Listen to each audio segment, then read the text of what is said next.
খুব সহজে একেবারে 5 সেকেন্ডের মধ্যে কিভাবে আমরা এই প্রশ্নের উত্তর বের করতে পারি সেটি আমি তোমাদেরকে দেখাচ্ছি। আসসালামু আলাইকুম সবাইকে, আশা করি সবাই ভালো আছেন। ওয়েলকাম টু শিক্ষা লাভ। আজকে আমরা খুবই গুরুত্বপূর্ণ একটি প্রশ্নের সমাধান নিয়ে হাজির হয়েছি। আমরা আজকে দেখব এমন একটি প্রশ্ন যে প্রশ্নটির সঙ্গে আমরা ছোটোবেলা থেকেই খুবই অভ্যস্ত। এই প্রশ্নটি আমরা ছোট থেকেই সমাধান করে আসছি। সেরকমই একটি প্রশ্ন আজকে আমরা দেখব যে খুব সহজে কীভাবে আমরা এটি সমাধান করতে পারি।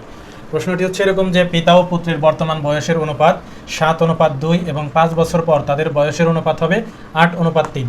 এখন প্রশ্ন হচ্ছে তাদের বর্তমান বয়স কত। এই প্রশ্নটি কিন্তু আমাদের যে কম্পিটিটিভ এক্সামগুলো আছে এক্সামগুলোতে অনেক বেশি পরিমাণে চলে আসে। এজন্যই মূলত এই প্রশ্নটি আজকে আমরা নিয়ে এসেছি।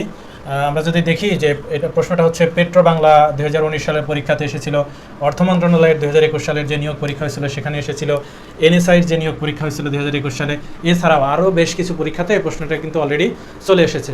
তো প্রথমে আমরা দেখব যে এই প্রশ্নটা ধারাবাহিকভাবে বিস্তারিতভাবে কীভাবে সমাধান করা যায়, এবং সবশেষে আমরা দেখব যে আমাদের পরীক্ষাতে তো সময় খুবই কম থাকে, সেই স্বল্প সময়ের মধ্যে এটা আমরা 5 সেকেন্ডের মধ্যে কিভাবে এই প্রশ্নের উত্তর বের করতে পারি সেই ট্রিক্সটি কিন্তু আমরা শিখে নেব। তাহলে শুরু করা যাক। আচ্ছা, এখানে যেরকমটি বলা হয়েছে যে পিতা ও পুত্রের বর্তমান বয়সের অনুপাত 7:2। তাহলে আমরা ধরি পিতার বর্তমান বয়স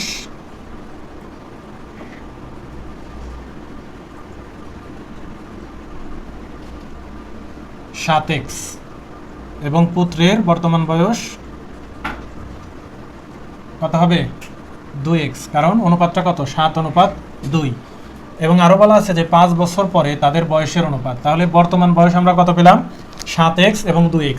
তাহলে 5 বছর পরে পিতার বয়স কত হবে, পুত্রের বয়স কত হবে। 5 বছর পর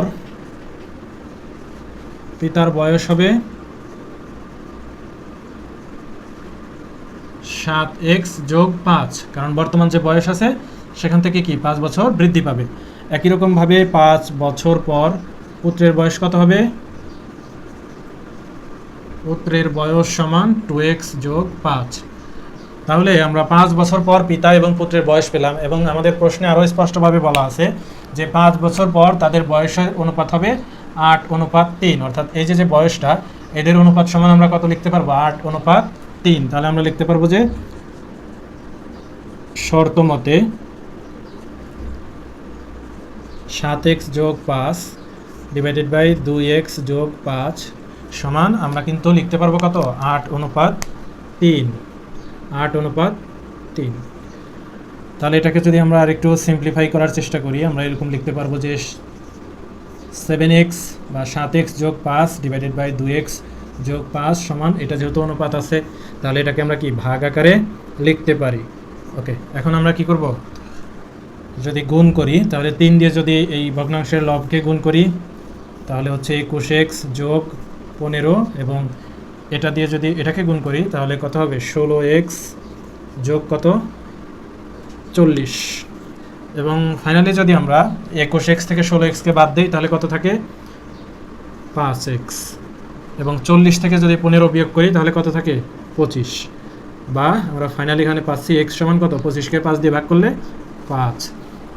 তাহলে আমাদের যে পিতা এবং পুত্রের বর্তমান বয়স ছিল 7x এবং হচ্ছে 2x, এখানে আমাদের এই x এর মানগুলো কি ছিল অজানা ছিল, এবং সেটা আমরা কিন্তু একটা ধারাবাহিক প্রক্রিয়ার মাধ্যমে বের করলাম যে x এর মান 5। তাহলে পিতার বর্তমান বয়স কত হবে 7x সমান কত 7 গুণ 5 সমান কত 35 বছর, এবং পুত্রের বয়স কত হবে 2x সমান 2 গুণ 5 সমান কত 10 বছর। অর্থাৎ পিতার বর্তমান বয়স 35 বছর এবং পুত্রের বর্তমান বয়স 10 বছর। তো এটা তো গেল একটা লং প্রসেস, আমরা পরীক্ষাতে এত বেশি সময় পাবো না এই ধরনের উত্তর বের করার জন্য। তাহলে খুব সহজে একেবারে 5 সেকেন্ডের মধ্যে কিভাবে আমরা এই প্রশ্নের উত্তর বের করতে পারি সেটি আমি তোমাদেরকে দেখাচ্ছি। তোমরা যদি প্রশ্নের দিকে ভালোভাবে লক্ষ্য করো সেখানে দেখবা যে পিতা এবং পুত্রের বর্তমান বয়সের যে অনুপাত ছিল সেটা ছিল 7:2, এবং 5 বছর পরে যে বয়সের অনুপাত ছিল সেটা ছিল 8:3। 8:3। এবার একটু খেয়াল করে দেখো, এই 7:2 এবং 8:3 এদের মধ্যে বয়সের গ্যাপ ছিল কত 5 বছর। এদের মধ্যে বয়সের গ্যাপ ছিল 5 বছর। এখন খুব সহজেই আমরা এটাকে 7:2কে এই 5 দিয়ে গুণ করলে কত হয় 35 অনুপাত 10। এটাই হচ্ছে আমাদের কিন্তু সেই রেজাল্ট। এখন তাহলে আমরা কিভাবে বুঝবো যে কখন এরকমভাবে আমরা সহজে যে বয়সের যে গ্যাপ থাকবে সেটা দিয়ে অনুপাতকে গুণ করে এই ফলাফলটা বের করতে পারবো? এই ট্রিক্সটা আমরা অ্যাপ্লাই করতে পারবো একটি শর্ত সাপেক্ষে। শর্তটি হচ্ছে, এদিকে যদি আমরা লক্ষ্য করি যে এখানে বর্তমান বয়স এবং 5 বছর বয়স পরের যে বয়স সেই দুইটার যে অনুপাতের দিকে যদি আমরা লক্ষ্য করি, এখানে 8 থেকে যদি 7 বিয়োগ করি পিতার ক্ষেত্রে, পরে এবং আগের অনুপাতের যে মানটা 8 বিয়োগ 7 কত হয়? 1 হয়। আবার পুত্রের দিকেও যদি লক্ষ্য করি 3 বিয়োগ 2, এখানেও কত? 1 হয়। যদি কখনো এরকম হয় যে অনুপাতগুলোর মধ্যে এরকম সমান পার্থক্য বা সাধারণ পার্থক্য যদি বিদ্যমান থাকে, সেক্ষেত্রে এই যে বয়স গ্যাপ থাকবে, এই বয়স গ্যাপ দিয়ে বর্তমান যে অনুপাত থাকবে তাকে গুণ করলেই কিন্তু আমরা কি বর্তমান বয়সের অনুপাত পেয়ে যাব। তাহলে শর্ত হচ্ছে এটা, যে বর্তমান অনুপাত এবং 5 বছর পরের যে অনুপাত কিংবা 10 বছর পরের যে অনুপাত, সেই অনুপাতের পার্থক্য কিন্তু সবসময় কি একই সংখ্যা থাকতে হবে। এক্ষেত্রে যেমন 1 আছে। তো এই শর্ত যদি মিলে যায় তাহলে কিন্তু আমরা খুব সহজে, মাত্র 5 সেকেন্ডও লাগবে না আমার মনে হয়, এই সময়ের মধ্যে এরকম একটা গুরুত্বপূর্ণ প্রশ্নের উত্তর কিন্তু আমরা বের করে ফেলতে পারবো। তো আজকের ক্লাসটি যদি আপনাদের কাছে ভালো লেগে থাকে, অবশ্যই আমাদের ফেসবুক পেজ ফলো করবেন এবং আমাদের ইউটিউব চ্যানেল সাবস্ক্রাইব করবেন। দেখা হচ্ছে পরবর্তী ক্লাসে অন্য কোনো টপিকস নিয়ে। সে পর্যন্ত সবাই ভালো থাকবেন। আল্লাহ হাফেজ।